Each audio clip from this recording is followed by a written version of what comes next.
welcome to virtualsheetmusic.com and livingpianos.com. I'm Robert Estrin, your host, with a great viewer question. How do you play unmeasured cadenzas? You've seen them in Chopin and Liszt, where the composers will, instead of writing the notes measured, like sixteenths against quarters or something of that nature, they'll just spit out a whole mess of notes with little tiny notes, almost like grace notes. And then you sometimes have these ridiculous combinations, like 11 notes against 6, something that's totally non-divisible. So you might wonder, how the heck do you possibly play that? Something that doesn't go at all, there's no math to it. I mean, if you have 12 against 3, boom, you just divide them up into groups of 4.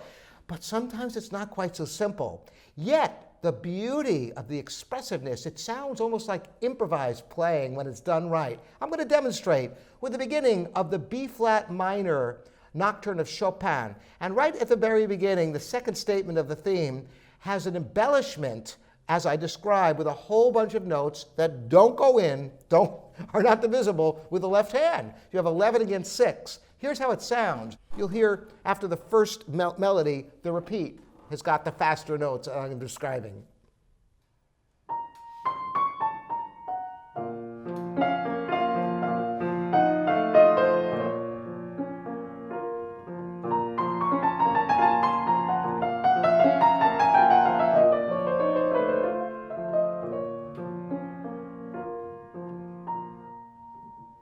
Did you hear that? I'm going to play that last group again.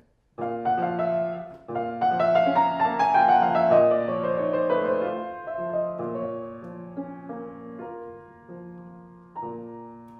might wonder, how is it possible to play 11 against 6?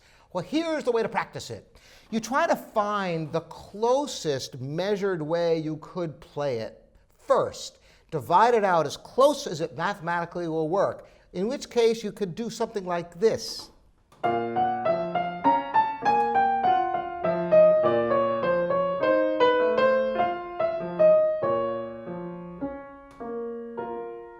So you notice I do two for every note through most of it.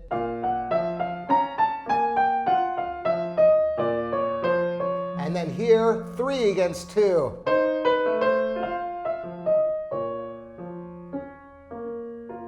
Now if I played it up to tempo that way, it would sound like this.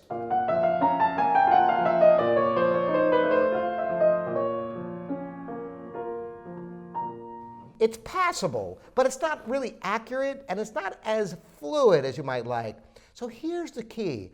Get used to playing it measured as close as you can possibly figure out a way to measure the cadenza-like notes first, then just kind of loosen it up.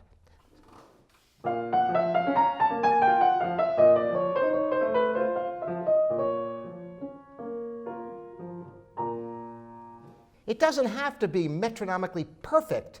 The left hand just needs to maintain its pulse, and the right hand has to have a certain freedom and not suddenly have to bunch of notes together, group them tightly. So you can experiment. First get comfortable measuring, then loosen it up, and you'll find that you can make it expressive, which is the most important thing about these cadenzas. It's not about being mathematically perfect. It's about making it work musically.